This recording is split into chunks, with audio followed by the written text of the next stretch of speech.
నమస్తే అండి. నమస్తే. ఆంధ్రాలో నెక్స్ట్ ఎలక్షన్స్ రాబోతున్నాయి కదా, ఎవరు వస్తే బాగుంటుంది సీఎం? జగనన్న సీఎం. ఇప్పుడు చేసిన మంచి పనులకే.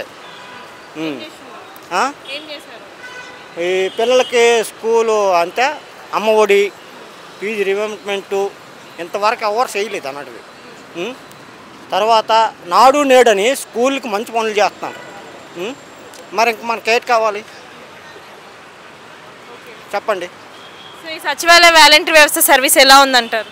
బాగానే ఉంది. ఇంతకుముందు మండలాల చుట్టూ తిరుగోలము, ఏ పని అయ్యేది కాదు.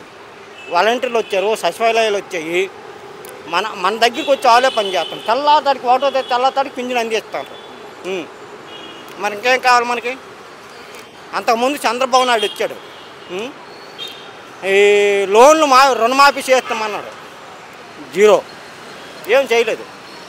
ఇప్పుడు జగన్ వచ్చాడు, ఇది వస్తుంది, రైతు భరోసా, అమ్మ కూడా వస్తుంది, ఫీజు రిమెంబర్మెంట్ వస్తుంది, 45 నుండి 60 వరకు 18,500 వస్తుంది.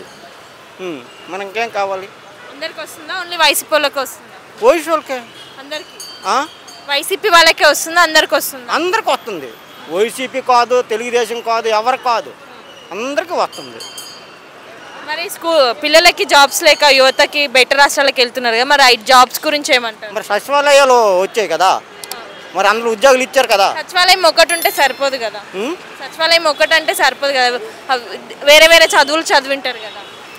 చదివినా 6 అంతా 2 సంవత్సరాలు కరోనా వచ్చిందండి, అది ఎవరైనా పట్టుకోగలరా? తిత్లీ తుఫాను వచ్చింది, ఎవరికైనా పట్టించుకోనరా? ఉదయం తుఫాను వచ్చింది, పండ్లు ఇచ్చారు, ఏం చేశారు? పార్టీ వాళ్ళకే వచ్చాయి, కార్యకర్తలు కాళ్ళకే.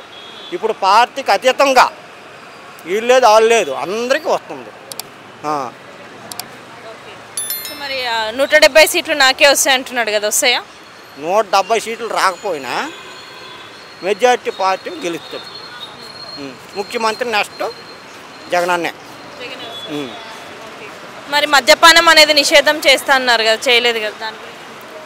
మద్యపానం అంతా అంచెల మీద పెంచాడు రేట్లు, మరి వాళ్ళు ఇది చేయడం లేదు.